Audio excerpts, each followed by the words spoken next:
Al Musallam, and you are watching a fashion designer's journey segment of our journey. But before we actually start our trip, I want to talk to you about the most common questions I receive after people ask me about my bachelor's degree and its relation with fashion. You see, I studied anthropology back at the university, and it's a long story, but to make it really short, anthropology, generally or literally speaking, is the study of human beings, because anthro meaning human beings and apology or ology meaning the study of. So, and I didn't know actually, one of the major courses would be fashion history, so it's a win for me.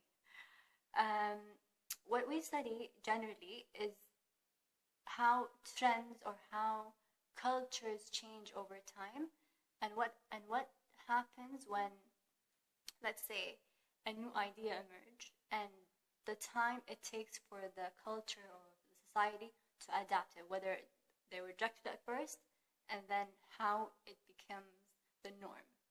So coming back to fashion, we didn't study the fashion history in the terms of fashion history, meaning the history itself, but we studied how fashion designers revolutionized the new way of clothing, makeup, and new design silhouettes. So concerning one of the most, at least what I remember, is a designer back in 1947, after the World War II, is what he did. I'll tell you who it is in a moment.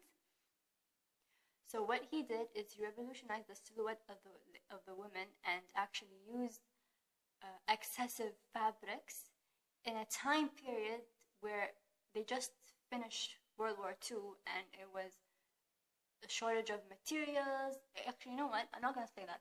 Let's just imagine me as Hadid coming back in 1992 or 1991, and I come back with extravagant clothing, and yay, let's all live the fairy tale of the imagined dream. But of course, I'm just exaggerating, but there's no relation technically. But the fact is, when we come after a Gulf War, I don't think it would be a good time to really,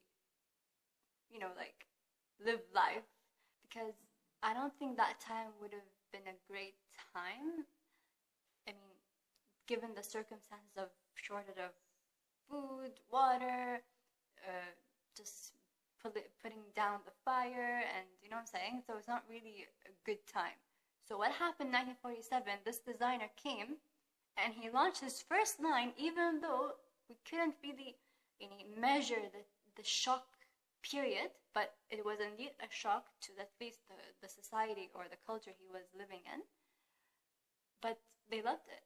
Eventually they loved it, and eventually it revolutionized how women wore dresses, whether it's the long hemline, the short hemline. What we do today is actually link his first collection with his name. If I told you his name, you're immediately going to remember his first collection back. You're immediately going to remember his collection back in 1947. But really, nobody can do him any justice by talking to you like this. So let's go on to our neighbor city to show you his first collection and his revolutionized silhouettes. So yeah, so please don't be shy to tell me your comments below after watching his collection. And yeah, we're ready to go. Let's go.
تحياتي في يوم العز للجمهور والشعار، يقول شاعر يوم أعلنت داره مفاخرها، لكم منها قصيدة مبتداها يلفت الأنظار، وتقف له جماهير الشعر التقدير فاخرها.